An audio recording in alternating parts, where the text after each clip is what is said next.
चाहे होवे कहीं से, वेक्टर चैप्टर पढ़ने से पहले पढ़े पड़ेगा यहीं से कहाँ से।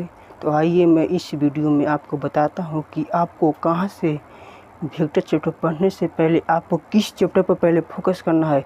तो मैं आज आपको वह फोकस दिखा के रहूँगा कि आप किस प्रकार से वह वेक्टर चैप्टर पर फोकस कीजिएगा। तो मैंने कि फोकस कीजिएगा तो वेक्टर चैप्टर क्लास 12 के लिए भी इम्पोर्टेंट है और जेईई मेंस एडवांस के लिए तो कहना ही नहीं है कि यह कितना इम्पोर्टेंट है। तो आपको मैं इससे पहले कोऑर्डिनेट ज्योमेट्री बता दिया हूँ कि इससे पहले आपको कोऑर्डिनेट ज्योमेट्री पढ़ने से पहले आपको किस चैप्टर को पढ़ना है। जो कोऑर्डिनेट ज्योमेट्री पढ़ने से पहले जो चैप्टर को पढ़ना होगा उसमें तो यह जरूर पढ़ना होगा। तो सबसे पहले आपको मैं बताऊंगा कि कोऑर्डिनेट ज्योमेट्री पढ़ने से पहले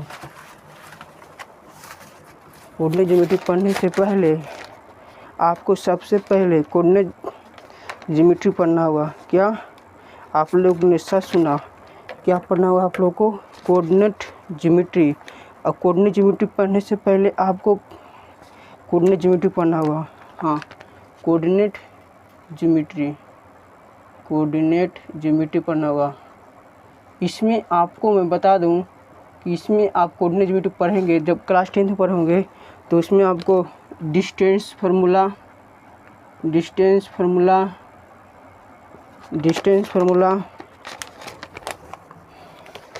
सेक्शन फार्मूला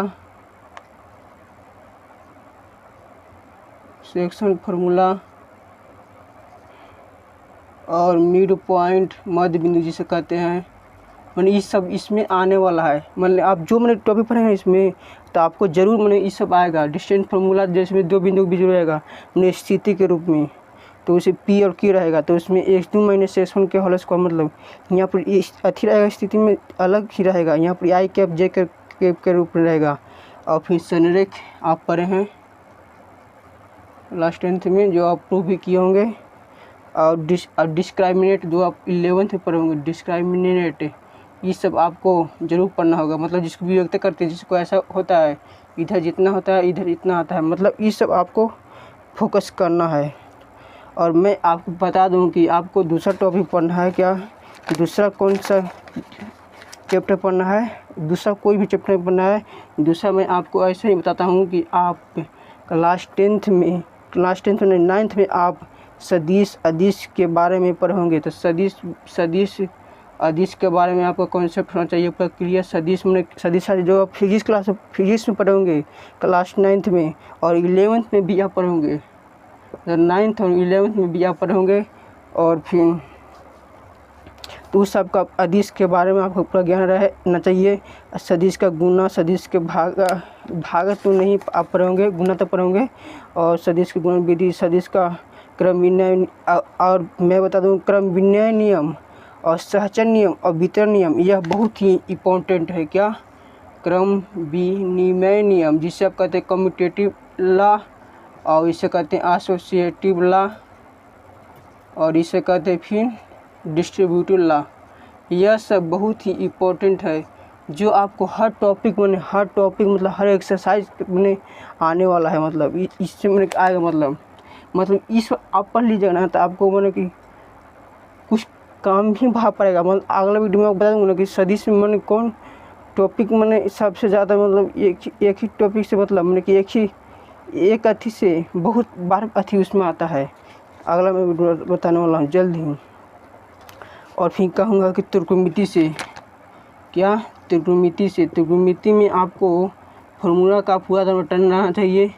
मतलब हर फार्मूला का मैंने त्रिकोणमिति आपको पढ़ना जरूरी है 10th के, और 10th में तो आप त्रिकोणमिति पढ़ेंगे, या फिर 11th का। 12th नहीं पड़ेगा तो चल जाएगा काम। और फिर ज्योमेट्री का 5वां क्या है? ज्योमेट्री, जिसे ज्यामिति कहते हैं, जो आप 7-8 से ही पढ़ते आ रहे हैं ज्यामिति। ये सब आप पढ़ेंगे तो आपको कुछ नहीं होगा। मैंने आप लो लेवल से पढ़िएगा ना हाई लेवल तक, तो आपको पढ़ने में भी अच्छा लगेगा और आपको समझ में भी आएगा। तो इसलिए मैं कहता हूँ कि आप ज्यामिति का इसमें क्या प्रयोग होगा। ज्यामिति में आप जैसे त्रिभुज, जैसे सिद्ध करना है कि कर्ण का स्क्वायर दो भुजाओं के स्क्वायर के बराबर होता है, या फिर माध्यिका लंब काटती है। इस प्रकार का आपको फॉर्मूला प्रूफ करने के लिए आएगा। तो आप समझ गए कि आपको क्लास 10th 11th 12th का जो आप वेक्टर सेट पढ़े हैं या फिर जी मेंस एडवांस की तैयारी कर रहे होंगे तो ज़्यादातर मैं इस पर जी एडवांस के लिए फोकस करता हूँ। तो इस सब चैप्टर का आपको बहुत ही अथी रहना चाहिए, क्या कोऑर्डिनेट ज्योमेट्री, सब हर चैप्टर को पढ़ना है, मतलब हर टॉपिक के हर मतलब उसका थी क्या और उसका कॉन्सेप्ट भी आपको साथ होना चाहिए। और फिर त्रिकोणमिति और ज्योमेट्री मतलब जिसे ज्यामिति कहते हैं, मतलब इस सब तीन को आपको अथी रहना चाहिए, तभी आपका चैप्टर वेक्टर में कुछ ही नहीं अथी होगा भाग पड़ेगा। आप कुछ भी कीजिए, एक गाना ऐसे कर लो कहीं कहीं से, यहीं से तुम्हें मिलेगा यहाँ कॉन्सेप्ट, तो एक कॉन्सेप्ट यह क्लियर कर लो। थैंक्स।